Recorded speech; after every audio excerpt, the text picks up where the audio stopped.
ये चुनाव में कट्टा लहरा रहे थे भैया के, सरकार इस तरह के गाने आ रहे थे। आपको नहीं लगता कि इन गानों का प्रभाव पड़ा है? अगर सिस्टम की जीत है सर्वजीत जी, तो आप बताएं, राघोपुर से तेजस्वी यादव जी जाते हैं, बोधगया से तीसरी बार लगातार कुमार सर्वजीत जी जाते हैं, मनेर से भाई वीरेंद्र जी जाते हैं, आप कैसे जीत गए? दलितों के बेटे को प्रशिक्षण देना पड़ेगा कि तुम्हारा रिजर्वेशन कितना महत्व है और तुम उस रिजर्वेशन के माध्यम से देश का कौन सी ऊंचाई छू सकते हो। संजय यादव पर आरोप लगता है कि फिर से मेरा इस पे निजी बयान होगा। हाँ। पार्टी के तरफ से नहीं। संजय यादव ने एक गरीब की पार्टी को हाईटेक पार्टी बनाया। आपने कभी देखा है किसी पासवान को सिटी डीएसपी बनते? क्या आपने बिहार का कोई एक जिला नाम याद है जहां पे कोई पासवान जाति का बेटा एसडीओ बना हो? बिहार के कई जिलों में आपने कहा बिहार के कई जिलों में दलित डीएम है कि अगर दलितों की बात करना, गोली खाना तो मुझे स्वीकार है। मेरी माँ की कोख का अपमानित करना अगर आपको आता है तो मुझे स्वीकार है। आरजेडी पहले एमवाई पर चलती थी, हम बता रहे हैं, लोगों में चर्चा है कि एमवाई पर चलती थी। अब दलितों के बड़े नेता कुमार सर्वजीत को बनाया जा रहा है, आपको बता, और कुशवाहा कार्ड भी खेल रहे हैं। 2005 में आपके पिताजी की हत्या हो जाती है, नीतीश कुमार जी मुख्यमंत्री थे। आप हमेशा कई चैनलों में आपका इंटरव्यू मैंने देखा है कि मुझे न्याय नहीं मिला। स्वयं माननीय मुख्यमंत्री ने कहा कि मुझे मलाल है कि राजेश कुमार ऐसे व्यक्ति को मेरे से न्याय नहीं मिल पाया। नीतीश जी अगर आपके साथ आते हैं तो आप रखेंगे? जो राजद सरकार बनाने की दावा कर रही थी, तेजस्वी यादव 18 तारीख को शपथ ग्रहण की बात कर रहे थे, वो न सिर्फ राजद बल्कि महागठबंधन 35 सीटों पर सिमट गए। और उसके बाद कई तरह की चर्चाएं देश भर में शुरू हो गई, बिहार के सियासत में शुरू हो गया। माना जा रहा था कि अब महागठबंधन के सबसे बड़े नेता तेजस्वी यादव तो हैं, लेकिन उनके राइट हैंड कौन बनेगा? कई तरह के सवाल पार्टी में, परिवार में और कार्यकर्ताओं में हो रहा। तेजस्वी यादव पार्टी के प्रतिपक्ष के नेता बने, लेकिन मुख्य सचेतक कहा जा रहा था कि वो किसी सहयोगी दलों को बनाएंगे, देंगे। लेकिन उन्होंने एक ऐसे नेता को हाथ में कमान दिया जो दलितों के बड़े नेता, कहा जाता है कि राजद के चिराग हैं, और मगध इलाके में पकड़ रखने वाले जीतन राम मांझी के सटीक कार्ड। और इस चुनाव ने साबित कर दिया, तेजस्वी यादव को एक संकेत दिया कि बात अब सिर्फ एमवाई से नहीं होगा, उसमें दलित के बिना कुछ नहीं हो सकता, पिछड़ों के बिना कुछ नहीं हो सकता है। तो वो सबसे विश्वास पात्र जो कहे जाते हैं और सोशल इंजीनियरिंग करने में भी माहिर माने जाते हैं, लगातार 4 बार के विधायक है और तीसरी बार लगातार हैट्रिक मारे हैं। हम बात कर रहे हैं उसी नेता, बोधगया के विधायक कुमार सर्वजीत के। उनके पिताजी सांसद रहे थे और ये लगातार बोधगया से जीत हासिल कर रहे हैं। हमारे साथ सर्वजीत जी हैं, हम बात करेंगे इनसे और जानेंगे कि आखिर जो तेजस्वी यादव शपथ ग्रहण की बात कर रहे थे, पार्टी 35 सीटों पर पूरा महागठबंधन कैसे सिमट गया, और पार्टी में बहुत सारे नेता जीत कर आए हैं, लेकिन कुमार सर्वजीत ही कैसे और क्यों मुख्य सचेतक बनाएंगे, इसके पीछे की क्या स्ट्रेटजी है। सबसे पहले तो हमारे कार्यक्रम में आपका बहुत बहुत स्वागत है सर्वजीत जी। मेरा सीधा सवाल ये है, सबसे पहला हम जो सवाल करेंगे उसके बाद हम आपसे जुड़ी हुई बात भी करेंगे। सबसे मेरा पहला सवाल है सर्वजीत जी कि ये चुनाव जो है, ये चुनाव बहुत रोचक चुनाव है। तमाम महागठबंधन के जो बड़े बड़े जो दिग्गज नेता थे वो चुनाव हार, उनकी करारी हार हो गई। कुमार सर्वजीत इस बाजी को कैसे पलट पाए? देखिए, सबसे पहले मैं आपके माध्यम से बिहार के उन मतदाताओं को जिन्होंने महागठबंधन को समर्थन दिया उसको मैं बहुत बधाई देता हूँ। और मैं अपने विधानसभा के तमाम व सभी जाति धर्म के लोग जिन्होंने मुझे समर्थन दिया और जिन्होंने मुझे समर्थन नहीं दिया, दोनों को मैं आपके चैनल के माध्यम से बहुत शुक्रिया अदा करता हूँ।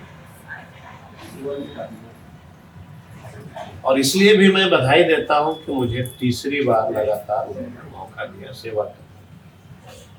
तो मेरे पास तो कोई शब्द है नहीं बधाई के सिवा, मैं क्या कह सकता हूँ। लेकिन आपका एक प्रश्न आया कि हमारी पार्टी सपना देख रही थी मुख्यमंत्री का, आखिर भारत सही क्यों हो गई। मैं एक लाइन में इसकी जवाब देना चाहता हूं कि किसी भी देश के लिए लोकतंत्र और संविधान,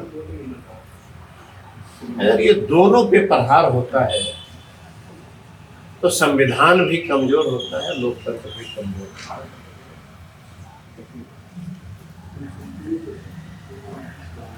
देश में इसी तरह के हालात उत्पन्न हुए। भाजपा के साथियों ने पहला काम कि देश में मुसलमानों को अलग थलग करो। ये पहला उनका था कि देश में मुसलमानों को अलग थलग करो। दूसरा प्रहार था जो दलित पिछड़ा है वो एजुकेशन में बहुत कमजोर है। दूसरा प्रहार उसके ऊपर करो media management, social media management. बेरोजगारी का मार झेल रहे हैं वह दलित, वह पिछड़ा 24 घंटा में 10 घंटा अपने जीवन का वह अपने मोबाइल पे बिताता है। दूसरा इनका प्रहार था, ये कामयाबी हासिल हुई। तीसरा प्रहार था कि लोकतंत्र को कमजोर कैसे किया जाए। तो मैं दावे के साथ कह सकता हूं कि यह लोकतंत्र की जीत नहीं है, लोकतंत्र की हार है।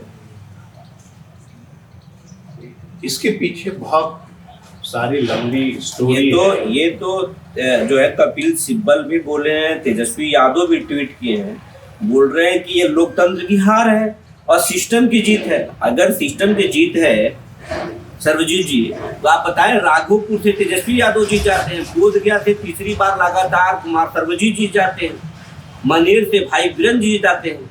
आप कैसे जीत गए? अगर सिस्टम की अगर जीत है तो फिर आप लोग कैसे जीत गए? बिल्कुल, बहुत अच्छा प्रश्न है आपका, चतुराई। मैंने कहा कि सिस्टम को कमजोर करना ये इन्हें खूब आता है। अभी तक बोधगया विधानसभा का जो जीत होते रही है वह 80,000 से 83,000 में होते रहा। बिहार के उन तमाम विधानसभा में इन्होंने जो है 2-3 चुनाव का डेटा निकाला कि राष्ट्रीय जनता दल की आखिर ये 3 इलेक्शन में वोट का रेशियो क्या है, उसके हिसाब से इन्होंने मैनिपुलेट कर दिया। मैंने आपका कहना ये है कि ये 2-3 चुनाव को डेटा निकाल लिए कि ये कितने से जीत हार होता है, उसके हिसाब से उन्होंने इन्फ्लुएंस कर दिया वोटों। बिल्कुल, ये आरोप है कि सिस्टम के साथ छेड़छाड़। ये आरोप नहीं है, ये 100% सत्य है। आरोप की बात दूर है। इनको ये नहीं पता था कि राष्ट्रीय जनता दल के उम्मीदवारों को 80,000 से ज्यादा भी वोट आ सकता है। बीजेपी के लोगों का कहना है कि ये तो हार के बाद जो है वो अपने आप के चेहरे को ढक रहे हैं। ये चुनाव में कट्टा लहरा रहे थे, भैया के सरकार इस तरह के गाने आ रहे थे, आपको नहीं लगता कि इन गानों का प्रभाव पड़ा है? नहीं, मैं आपको पूरे भरोसे के साथ कह सकता हूँ ये सभी गाना भाजपा गठबंधन के आईटी सेल के द्वारा की गई।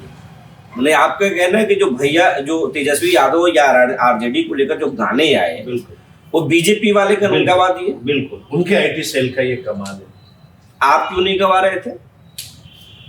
हम ये गाना, हमारी पार्टी ये गाना पसंद नहीं करती है, और ये गाना हमारी पार्टी, तेजस्वी जी के नेतृत्व वाली पार्टी इस तरह की गाना पसंद न किया है, न करेगी। सरोजी जी, हमारा सवाल ये है कि जब बीजेपी की आईटी सेल जब गाने प्लान कर रहे थे, तो आरजेडी ने क्यों नहीं इस मामले में साइबर थाने में मामले दर्ज करा दिए? आप बाद में तो कराए, पहले क्यों नहीं कराए? क्योंकि वो आचार संहिता था। और आप एक कल्पना करिए, 32 साल का एक लड़का हेलीकॉप्टर लेके घूम रहा था पूरे बिहार में अकेला, और 35 हेलीकॉप्टर भाजपा का, भारत सरकार के पूरे मंत्री, देश के तमाम जितने राज्यों में मुख्यमंत्री हैं भाजपा के, सब लोग बिहार में थे। 35 हेलीकॉप्टर बनाम एक हेलीकॉप्टर की प्रचार चल रही। हमारी मजबूरियां थी कि एक अभिमन्यु जो देश के तमाम वैसे तंत्र से लड़ रहा था, ये लड़ाई बहुत आसान नहीं।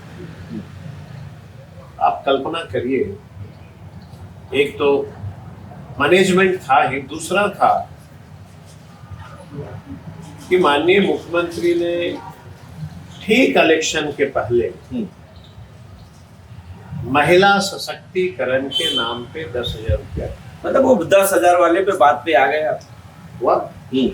वो भी एक कारण है, वो एक फैक्टर है। 10,000 रुपया 20 वर्षों में आपने महिला सशक्तिकरण को बढ़ाने के लिए योजना नहीं चलाई। जिस जीविका की दीदी की आप बात करते हैं, गांव में 80% जीविका की दीदी उनके डिपार्टमेंट के कर्ज के तले बोझ में दबे हुए। सरोजी जी, 10,000 के बदले अगर उस महिला का जो कर्ज था, अगर वो आप माफी कर देते तो एक अलग बात। तो जेडीयू के लोग तो बोल रहे हैं ना कि हमने जीविका बोल रहे हैं, आरजेडी के लोग, हमने तो महिलाओं के लिए सीनियर सिटीजन के लिए पेंशन भी बढ़ाए, हम बिजली बिल भी माफ किए। आप उनकी विजन को देखिए। एक 32 साल का लड़का घोषणा करता है कि हम किसानों को 200 यूनिट फ्री देंगे। ये घोषणा हमारा था कि आपका था? मतलब आप कह रहे हैं कि कॉपी कर लिए, मतलब नीतीश कुमार कॉपी कर लिए। हमने कहा कि महंगाई में 400 रुपए वृद्धा पेंशन नहीं चलेगा, 1500 चलेगा, आपने 1100 कर दिया। बात यहीं पे आके यहाँ पे हम आपको रोकेंगे सरोजी जी की, चाहे वो जीविका की कहानी हो या फिर बुजुर्गों के पेंशन बढ़ा दिए गए, बोध गया में सर्वजीत कुमार इन तमाम चीजों को कैसे रोक लिए? बोध गया में तमाम चीज को रोकने का, जो चुनाव लड़ने का सबका अपना अपना नजरिया होता है। जब मुझे ये सूचना मिली कि बड़े पैमाने पे इनके यहाँ जीविका की दीदी को लगाया गया है, आप कल्पना करिए, जीविका एक संस्था है, बिल्कुल, ये सरकारी नौकर नहीं है ना। आपके पास आधार क्या बनता है?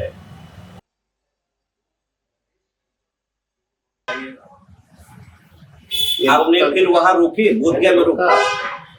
मैं तमाम उन जीविका की दीदियों से को सूचना दिया कि यह कानूनन अपराध है, आप इस तरह की बात नहीं कर सकते। मैंने देखा गांव में जीविका की दीदी इलेक्शन के समय में स्कूल में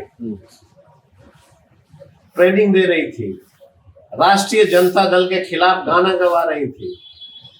वही नहीं, मैं इलेक्शन के दरमियान लिखित रूप से इलेक्शन कमीशन को कंप्लेन दिया कि हेलीकॉप्टर का पट्टा लगा करके सरकार के जीविका के अधिकारी हमारे यहाँ प्रचार और प्रसार कर रहे हैं। जीविका को आप इलेक्शन वोटिंग का प्रयत्न करना, तो ये गठबंधन उनका जो है वो आप माला क्यों पहने हुए थे? वीडियो क्लिप के साथ हमने दिया, लेकिन इन लोगों ने उसको खारिज कर दिया। इसलिए मैंने कहा कि लोकतंत्र कमजोर हो रहा है। और मैं आपको आज एक भविष्यवाणी कर देता हूं कि जो देश में परिस्थितियां उत्पन्न हो रही है, आज न कल देश में एक विशाल आंदोलन खड़ा है। ये तो वही बात होगी सर्वजीत जी, जो चुनाव के मतगणना से पहले तेजस्वी यादव बोल रहे थे कि हम नेपाल बना देंगे। यह हिंदुस्तान है, हिंदुस्तान को कोई नेपाल नहीं बना सकता है। लेकिन लोकतंत्र में सड़क और सदन दोनों की जगह लड़ाई जो है लीडर लड़ते हैं। मैंने सदन में भी कहा कि आप बहुत ज्यादा खुशियां नहीं मनाना। अगर सदन में हमारी संख्या घटी है तो सड़क सूनी है। जब पक्ष की मजबूती तगड़ी होती है तो सड़क सूनी हो जाती है। इस सड़क पे आंदोलन होगा, ये मैं नहीं कर रहा।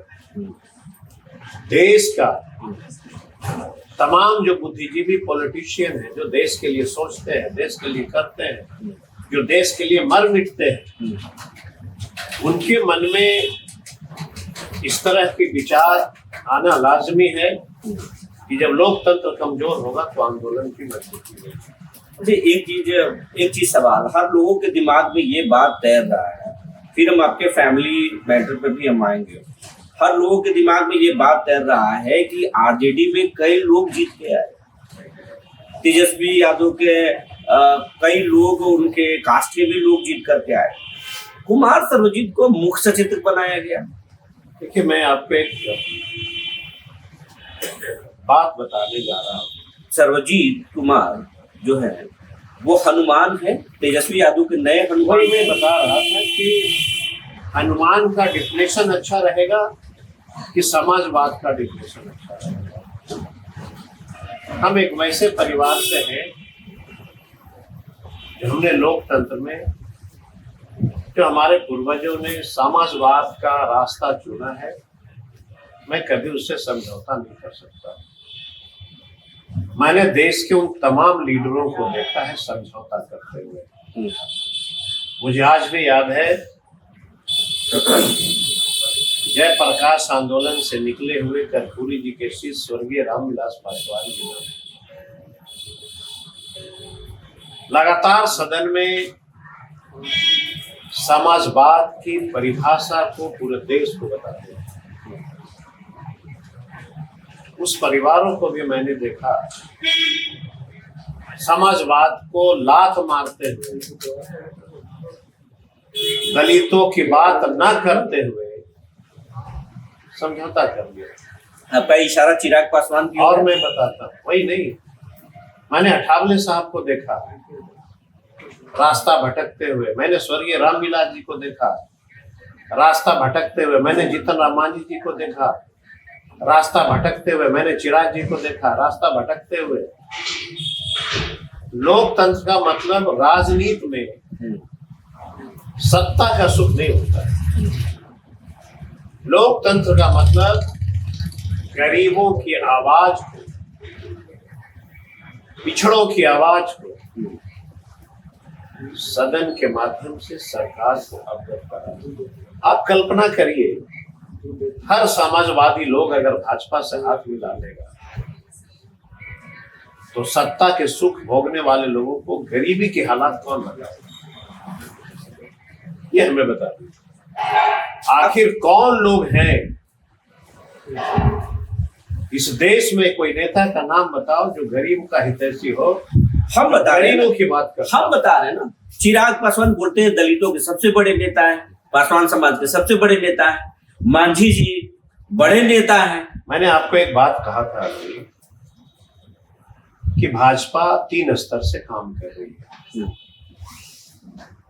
जिस समाज में एजुकेशन नहीं है उसको चैनल और सोशल मीडिया के माध्यम से उसके माइंडसेट को चेंज करना है। चिराग जी बहुत बड़े नेता है, मैं बहुत सम्मान करता हूँ, मांझी जी हमारे पिता तुल्य है, मैं बहुत सम्मान करता हूं, लेकिन अगर आप सत्ता के साथ समझौता कर लेते हैं तो आप गरीबी की बात नहीं कर सकते, मेरा अपना मानना है। मतलब आपका कहना है कि चिराग पासवान और जीतन राम मांझी हो या फिर जो भी दलित की बात करते हैं, पिछड़ों और वंचितों की बात करते हैं, वो सब समझौता कर चुके हैं, अपने रास्ते से भटक चुके हैं। बिल्कुल। राजद क्या सिंपल से एक बात मैंने कहा, चिराग जी दलित के नेता कहलाते हैं। क्या चिराग जी हमारे साथ बिहार का एक लिस्ट लेकर के बैठ सकते हैं कि आप अपने राजनीतिक जीवन में बिहार में कितने दलित अधिकारियों को जिला का सिटी एसपी बनते देखा है, कितने दलितों को आपने। ये चिराग पासवान को आप चैलेंज कर रहे हैं, आईना दिखा रहे हैं? मैं तो सिर्फ सवाल कर रहा हूं कि आप सत्ता के बागडोर संभाले हैं, क्या बिहार में आपने देखा है किसी दलित का बेटा को अधिकारी बनते, कलेक्टर बनते? क्या आपने कभी देखा है किसी पासवान को सिटी डीएसपी बनते? क्या आपने बिहार का कोई एक जिला नाम याद है जहां पे कोई पासवान जाति का बेटा एसडीओ बना हो? बिहार के कई जिलों में आपने कहा, बिहार के कई जिलों में दलित डीएम है। यही चीज तो उनसे डिबेट करना चाहते हैं कि बिहार का कौन दलित का बेटा भी जो बिहार का रहने वाला हो, जो अब रहने वाला पर बात नहीं है, लेकिन कई आप साउथ की बात नहीं करें। साउथ में जो दलित का बेटा पढ़ के आया है, वहां की बनावट और वहां की सजावट और बिहार की बनावट और बिहार की सजावट दोनों में बहुत अंतर है। अब हम सदन में मैंने एक प्रश्न पूछा था माननीय मुख्यमंत्री से कि आप अपने नेताओं के साथ मुझे बिहार के दलितों के गांव में ले चलो, मैं देखना चाहता हूं कि 20 वर्षों में आपने दलितों के गांव में कितना काम किया। अब सीधा सवाल हम तो यही क्या बात कहा जेडीयू भाजपा के साथियों ने, मेरी मां को अपमानित किया जो इस धरती पे नहीं है। मेरी माँ को कहा कि कोख उनका गंदा था जो आपको जन्म दिया। ये अगर दलितों की बात करना, दलितों की डेवलपमेंट की बात करना, अगर कोख गंदा का परिभाषा है तो मुझे स्वीकार है, मैं स्वीकारने के लिए तैयार। मतलब अभी जो हाल में सदन में जो आप पे जो सवाल खड़े किए गए, आपने जो मगध मेडिकल कॉलेज पर जो बात कहा, स्वीकार किया कि अगर दलितों की बात करना, गोली खाना तो मुझे स्वीकार है। मेरी माँ की कोख का अपमानित करना अगर आपको आता है तो मुझे स्वीकार है। इसलिए मैंने कहा था माननीय मुख्यमंत्री तो लोगों के मन में जो चल रहा है बात, लोगों के मन में चल रहा है कि आरजेडी पहले एमवाई पर चलती थी। किसने कहा? हम बता रहे हैं, लोगों में चर्चा है कि एमवाई पर चलती थी। अब दलितों के बड़े नेता कुमार सर्वजीत को बनाया जा रहा है, आपको बता, और कुशवाहा कार्ड भी खेल रहे हैं। मैं आपको बताता हूँ, जब सामाजिक न्याय की लड़ाई की शुरुआत हुई, गया जिला में मांझी समाज क्या होता है, इसको अगर किसी ने बताया तो लालू जी ने बताया। और जीतन राम मांझी, जीतन राम मांझी तो कांग्रेस में थे। जीतन राम मांझी जी ने अपने राजनीतिक जीवन में कब दलितों की बात किया? जब वो राजनीतिक जीवन की शुरुआत किया तो कांग्रेस के साथ रहे। 15 साल जब लालू जी का राज आया तो इनके साथ भी इन्होंने मंत्री रहा। अब भाजपा का सत्ता है तो भाजपा के साथ है। दलितों के, आपकी नजर में दलितों के नेता नहीं है? दलित हो सकते हैं लेकिन दलित का नेता नहीं हो सकता। दलित के नेता, दलित का नेता, लोगों का तो दलित का नेता वही कहला सकता है जो अपने बलबूते पे चुनाव लड़ेगा और देश को बताएगा कि मैं दलित का नेता हूं। तो यही मेरे है। साथ कौन खड़ा था? मेरे साथ कौन खड़ा था आप बताओ।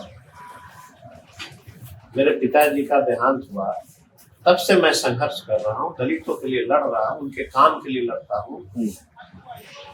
हमारे साथ कौन सत्ता के लोग खड़े हैं? हाँ, अब हम सीधे जब बात आप निकाल दिए हैं तो हम बात पे वही आते हैं। 2005 में आपके पिताजी की हत्या हो जाती है। बिल्कुल। नीतीश कुमार जी मुख्यमंत्री थे। आप हमेशा कई चैनलों में आपका इंटरव्यू मैंने देखा है कि मुझे न्याय नहीं मिला। आपने आज कभी भी मैं आज आपने कभी नीतीश कुमार से मुलाकात की? मैं आपको बता दें क्या हुआ था, वो घटना क्या था? 2005 में इलेक्शन के दरमियान नक्सलवाद के नाम पे हमारे पिता की हत्या हो गई। मैं उस समय बाहर में जॉब कर रहा था। मैंने पिता के जो चाहने वाले लोग थे उनके दबाव में मैंने बाहर छोड़ करके मुझे घर वापस आना पड़ा। और बहुत सारे लोगों ने, मेरे परिवार के लोगों ने कहा कि चुनाव में नहीं जाना है। मुझे एक बात का बड़ा मलाल रहा। मुझे लगा कि स्वर्गीय डॉक्टर राजेश कुमार मेरे पिता, जो एक बिहार में कदावर नेता के रूप में जाने जाते थे, जब इनके परिवार को न्याय नहीं मिल सकता है तो भला बिहार में अन्य दलितों को न्याय कैसे मिल सकता है। मुझे लगा कि अगर मुझे न्याय नहीं मिला और मैं ये कह करके राजनीति में नहीं आऊं तो शायद आने वाली पीढ़ी हमें कभी माफ नहीं करेगा। जब मेरे ऐसे परिवार को न्याय नहीं मिल सकता है तो दूसरे लोगों को, जो दलित परिवार में जन्म लेते हैं, उसको न्याय कैसे मिल सकता है। जैसे उदाहरण, राजू सिंह की हत्या हो गई, सीबीआई की जांच बैठ गई। फिल्म एक्टर की हत्या हो गई, सीबीआई की जांच बैठ गई। मैं देश के माननीय प्रधानमंत्री मनमोहन सिंह के यहाँ से आवेदन दिया, जिन्होंने माननीय मुख्यमंत्री को पत्र लिखा कि डॉक्टर राजेश कुमार सांसद थे और हम लोग के बड़ी कलीग थे, दलित के कदावर नेता थे, इनके परिवार को न्याय मिलना चाहिए। मुख्यमंत्री को पत्र मिला, मुख्यमंत्री ने मुझे न्याय नहीं दिया। पी चिदम्बरम ने पत्र लिखा, गृह मंत्री थे, मुझे न्याय नहीं मिला। बाद में मैं जब वजह जाना तो स्वयं एक ट्रेन में सफर कर रहे थे और माननीय मुख्यमंत्री जी, उसी ट्रेन में मुलाकात हो गई कटिहार में आपसे। स्वयं माननीय मुख्यमंत्री ने कहा कि मुझे मलाल है कि राजेश कुमार ऐसे व्यक्ति को मेरे से न्याय नहीं मिल पाया। ये नीतीश कुमार आपसे बात की? स्वयं उन्होंने कहा। मैंने उसी समय उनको ये बात कह दिया कि अगर आपके मुंह से यह बात निकल गई कि मैंने तुम्हें न्याय नहीं दिला सका, यही मेरे परिवार के लिए न्याय हो गया। और उस समय जो आरोप लगा था, बिहार के स्पीकर हुआ करते थे उदयनराज चौधरी, बहुत बड़े पैमाने पे नक्सलियों के साथ साठगांठ करता रहा था। ये बड़ा आरोप है। बिल्कुल, जो सत्य है सो सत्य है। हम लोगों का बस यही डिमांड था। यहाँ पे एक एसपी आए थे, उन्होंने बजाबते अनुसंधान में कहा कि भाई उदय नारायण चौधरी इस हत्या में शामिल थे, पुलिस से सुपरविजन, इनसे पूछताछ होनी चाहिए। बाद में वही व्यक्ति नीतीश कुमार जी को दगा दे दिया था। तब यह बात मुख्यमंत्री ने मुझसे शेयर किया कि मुझे अफसोस है कि मैं आपको न्याय नहीं दिला सका। अभी तो उदय नारायण चौधरी आप ही की पार्टी में है, जिस पार्टी दल हमारा नहीं है, हम किसी दल के सिपाही हैं और एक वफादार सिपाही है। ये कहना बिल्कुल उचित नहीं होगा। ये तो वो वाली बात हो गई कि भाजपा कहती है सदन के अंदर कि सुनो बालू माफिया, होश में रहना, लेकिन जब मैं नंबर ऑफ काउंट करता हूं, ये बालू माफिया किसको कहते हैं? हमारे दल में तो कोई है नहीं बालू माफिया। और जब नाम गिनाना शुरू करता हूं तो एक ऐसा कोई बालू माफिया नहीं है जो राष्ट्रीय जनता दल में, सबके सब भाजपा जीतू में। आपके दल में कोई बालू माफिया नहीं है? आप बता दो।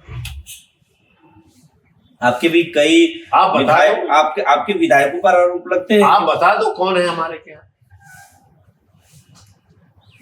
ये आरोप तो भाई वीरेंद्र पे भी लगता है कि वो मदद करते हैं मदद करना बालू माफियाओं को। क्षेत्र का जनता अगर बालू कारोबारियों के साथ काम कर रहा हो तो वीरेंद्र भाई वीरेंद्र सपोर्ट कर सकते हैं, लेकिन भाई वीरेंद्र पे अगर कोई आरोप लगा दे कि भाई वीरेंद्र बालू माफिया है, ऐसा नहीं हो सकता। एक विधायक छोड़ के चले गए थे, एक विधायक जो बालू के कारोबार करते तो थे मैं कह रहा हूँ, तो वो छोड़ के चले गए थे, यही तो मैं जानना चाहता हूं। एनडीए में चले गए थे। भाई क्यों चले गए, आपने क्यों ले लिया? एजेंसी के डर दिखाते आपको, मैंने आपका कहना ये क्यों ले लिया आपने? तो फिर हमारे ऊपर सदन में क्यों आरोप लगाते हैं कि राष्ट्रीय जनता दल जो है भ्रष्ट पार्टी है, इसके अंदर बालू माफिया काम करता? नहीं लगाना चाहिए। आपके यहाँ रहे तो वो राख साफ है, और जब राष्ट्रीय जनता दल में आ जाए तो वो अपराधी हो जाता है, ऐसा नहीं। सर्वजीत जी ये मुझे बताइए कि जो आपको मुख्य सचेतक जो बनाया गया है महागठबंधन का, आरजेडी क्या कुमार सर्वजीत को जो कहा भी जाता है कि आप आरजेडी के चिराग हैं, आपको एक दलित के बड़े चेहरा के रूप में प्रेजेंट कर रही है। अब नए जो है प्लान है, गेम प्लान है तेजस्वी यादव के। मैं कोई गेम प्लान पे भरोसा नहीं करता हूँ। मैंने तेजस्वी जी का एक आचरण देखा है। जो व्यक्ति सच्चे दिल से समाजवादियों पे भरोसा करता हो, उनके बताए हुए रास्ते पे अगर चलना पसंद करता हो, तो तेजस्वी यादव उसको जिम्मेवारी देते हैं। और मैंने तेजस्वी जी को एक बात को आगाह किया कि सदन की जो बनावट है उसमें दलित और पिछड़ों की भागीदारी नगण्य है। मेरी बात को गंभीरता से समझिएगा। मैंने इसलिए कहा कि बिहार में जातीय जनगणना के आधार पे सबसे बड़ा बिहार में दलितों की आबादी निकल के आई, तो फिर दलितों का 38 सीट ही क्यों रहेगा? जब बिहार में जातीय जनगणना हो गई, जातीय जनगणना के आधार पे दलितों की भागीदारी लोकतंत्र में सबसे अधिक है, तो फिर 38 सीट ही सदन में क्यों रहेगा? पहला सवाल। दूसरा, पिछड़ों की आबादी, तो पिछड़ों की भागीदारी सदन में घट क्यों गई?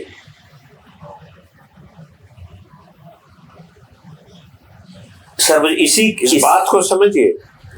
तो मैंने कहा तेजस्वी जी को कि सदन के अंदर पिछड़ों और दलितों की भागीदारी शून्य हो गई है, तो सदन में आपकी बात को यह सरकार सुनेगी कि नहीं सुनेगी, ये बड़ा चैलेंज के बात होगा।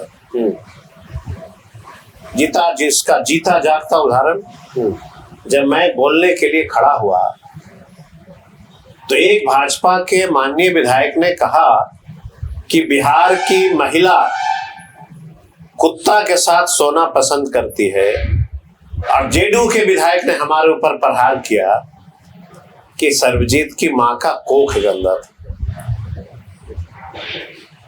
ये हमारा अपमान नहीं है, बिहार के तमाम पासवानों का अपमान है, ये चिराग पासवान का अपमान है, ये स्वर्गीय रामविलास जी का अपमान है कि आपके एक समाज के बेटे को ये कहा गया कि एक पासवान का बेटा का मां का कोख गंदा है। जेडीयू के लोग तो कह रहे हैं कि कुमार सर्वजीत ने मगध मेडिकल कॉलेज का मुद्दा उठाते हुए ये कह दिया कि अगर मगध मेडिकल की दुर्दशा देखना है तो किसी दलित बस्ती में जाए। क्यों कहा मैंने? ये दलित सब, इसलिए मैंने कहा कि बिहार में आज जो दलितों की बस्ती की हालात है वही हालात मगध मेडिकल की है। मैंने बात कहाँ कहा था? वो पूर्व मंत्री रहे थे, अगर उनको इतनी समझदारी होती तो यह शब्द का वो प्रयोग नहीं करते, क्योंकि वह भी दलित थे।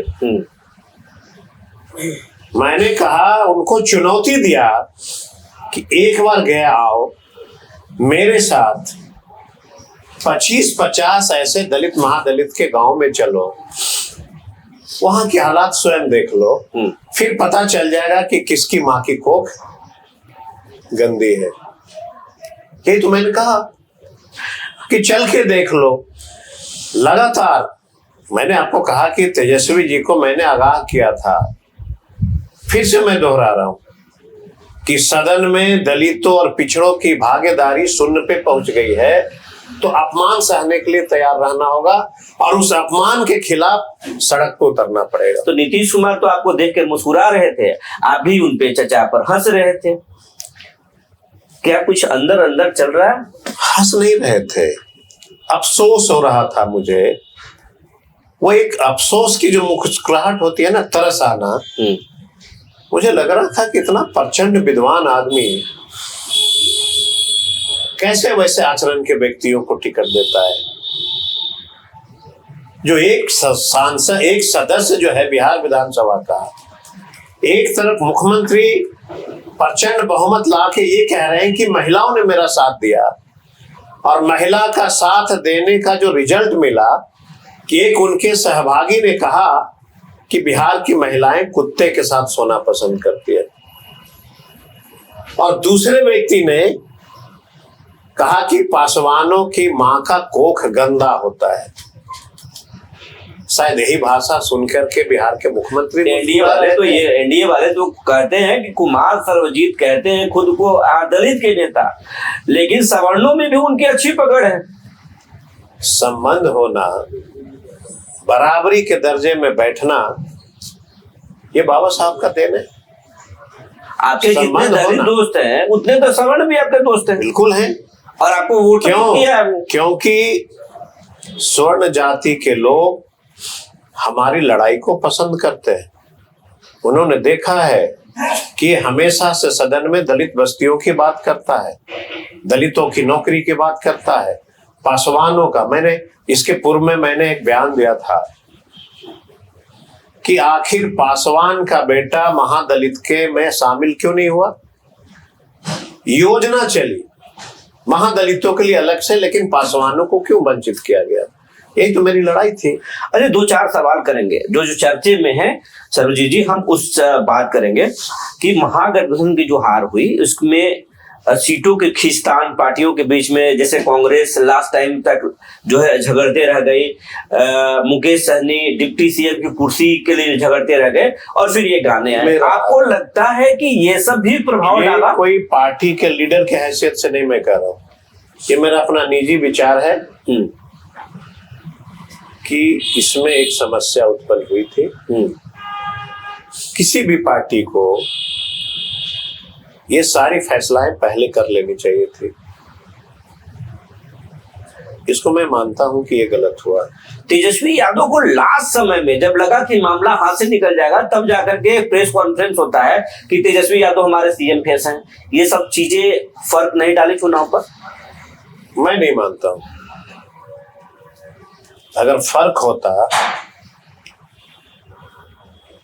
तो आप 2020 का रिजल्ट देख लीजिए और 2025 का रिजल्ट लीजिए। एक चीज और, जो लड़का 80,000 में चुनाव जीतता था उसको 1 लाख वोट आया। जिस विधानसभा में 75,000 वोट आया वहां पे 1 लाख वोट आया। ये नुकसान अगर होता तो वोट की बढ़ोतरी कैसे हो सकती है। एक चीज और कि चुनाव के परिणाम आने के बाद जो है आपके पार्टी में सबसे पहले रोहिणी आचार्य सवाल खड़ी करती है, उसके बाद कार्यकर्ता हंगामा खड़े करते हैं। संजय यादव पर आरोप लगता है कि फिर से मेरा इस पे निजी बयान होगा। हाँ, पार्टी के तरफ से नहीं। संजय यादव ने एक गरीब की पार्टी को हाईटेक पार्टी बनाया। मेरा निजी बयान है। आप ये मानते हैं कि संजय यादव ऐसे व्यक्ति जो माननीय राज्यसभा के सांसद हैं, उन्होंने राष्ट्रीय जनता दल को हाईटेक पार्टी बनाने में अहम भूमिका निभाई। ये आप मानते हैं? मानता हूं। उन पर जो आरोप लगते हैं निराधार है। बिल्कुल। किसी चुनाव में हार हो जाना किसी व्यक्ति विशेष पे आरोप लगाना गलत है। तब तो 2020 में नीतीश जी 40 सीट पे सिमट गए थे, तो क्या जेडीयू के लोगों ने नीतीश कुमार को ये कहा कि आपने पार्टी को बर्बाद कर दिया? कम सीटें आई थी तो उन्होंने तो मांझी जी को मुख्यमंत्री बना दिया था, इस्तीफा दिए थे सीएम से। आपकी पार्टी में ऐसा कुछ हुआ? बिल्कुल हुआ। जब सीएम बनने की बात होती, कम सीट आती तो विचार होता।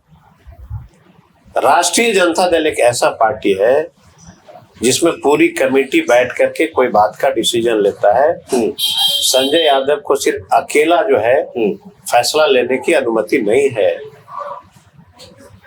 लालू जी का मार्गदर्शन आप लोग लेते हैं? सुझाव मैं तो ईश्वर से प्रार्थना करता हूं उनकी लंबी उम्र के लिए। अब चूंकि उनकी उम्र हो गई है, इस उम्र में वैसे व्यक्तियों को आराम करने की जरूरत है। और आज भी मैं देखता हूं कि इस उम्र के बुजुर्ग व्यक्तियों पे इतने तरीके से बात रखी जाती है जो देखने के बाद सर से सर झुक जाता है। जिन व्यक्तियों ने समाज को ऊपर उठाने में, मुझे वो दिन भी याद है, रामविलास पासवान जी हाजीपुर से चुनाव हार गए थे और मैं अकेला आदमी लालू जी से कहा था कि साहब रामविलास जी का घर खाली किया जा रहा है, दिल्ली में चुनाव हार गए हैं। और लालू जी बिस्तर से उठ करके उन्होंने कहा कि एक बार फिर से बताओ क्या कहा तुमने। मैंने कहा वो हार गए, घर खाली हो रहा है। उन्होंने कहा बुलाओ, वो समाजवादी लोग हैं, वो दलित का नेता है, मैं सदन में भेजूंगा। मैं उस समय एमएलए था 2009 में। और रामविलास जी को लालू जी ने 1 महीने के अंदर राज्यसभा का मेंबर बना दिया। आज लालू परिवार का बंगला छीना जा रहा है, नोटिफिकेशन हो चुका है, इस पर क्या कहेंगे आप? इसमें चिराग आए लालू के बंगले बचाने के लिए? लालू जी का एक हमेशा से कर्तव्य रहा है कि जब कोई गरीब का बेटा परेशान होता है तो उसके साथ खड़े हो जाते हैं। लेकिन चिराग जी का क्या सिद्धांत रहा है, मैं तो भाई उनके दल में नहीं हूं, मैं नहीं जान सकता हूं। उनके दल से विधायक तो बने। लेकिन मुझे याद है कि जब रामविलास जी थे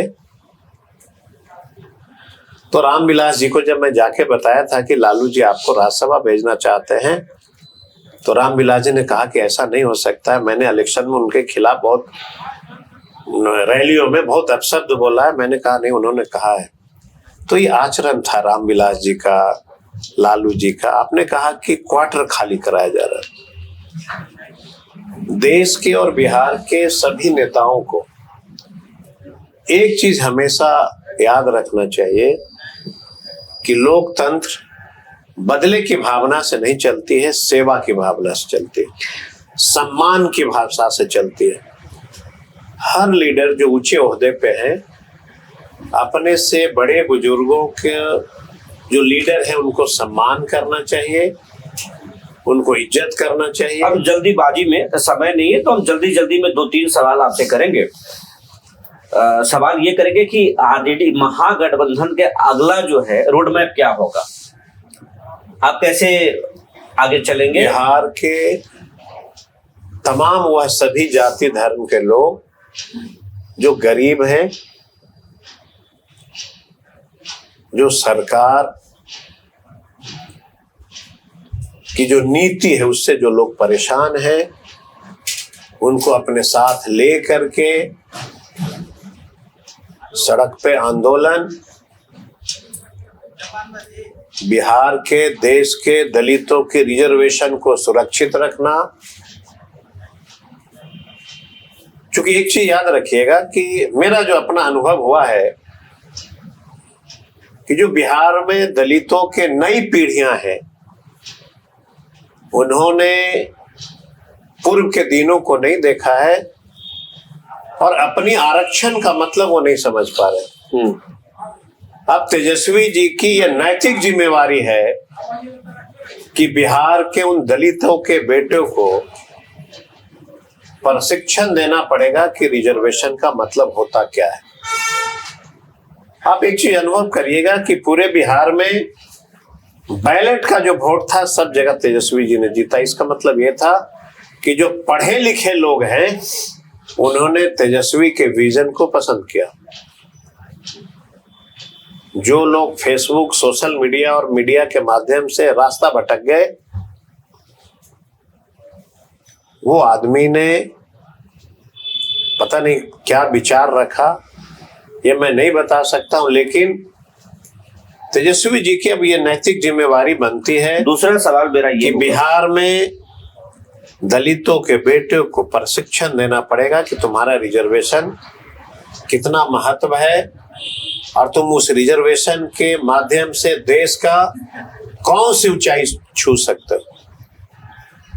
दूसरा, जो जल्दीबाजी में समय एकदम कम है, हम ये कहेंगे कि नीतीश जी अगर आपके साथ आते हैं तो आप रखेंगे, जाएंगे? जाना बड़ा हाई लेवल की बात हो गई, इसके बारे में मैं कुछ कह नहीं सकता हूं।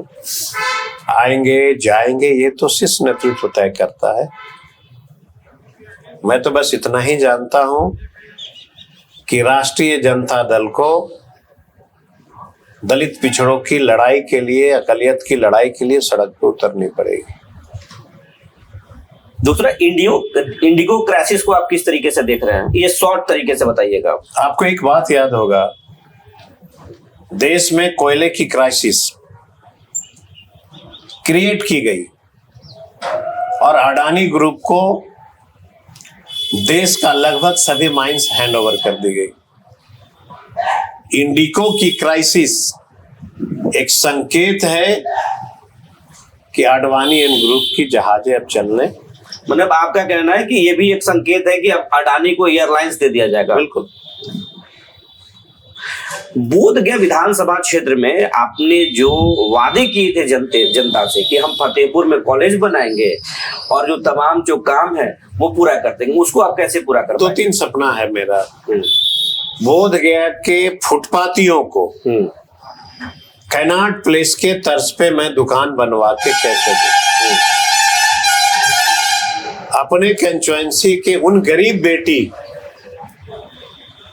बेटियां जिसको हायर एजुकेशन मैं कैसे दे सकूं, इसकी लड़ाई निरंतर हमारा जारी रहेगा। तो ये थे कुमार सरोजित, जो हर एक सवालों का जवाब दिए और इन्होंने बताया कि ये मुख्य सचेतक क्यों बने और आरजेडी जो है आगे क्या करने वाली है। संजय यादव पर भी जो आरोप लगे बेबाकी से इन्होंने खुलकर उसका जवाब दिया। बने रहिए हमारे साथ, फिर मिलेंगे किसी शख्सियत के साथ, तब तक के लिए धन्यवाद।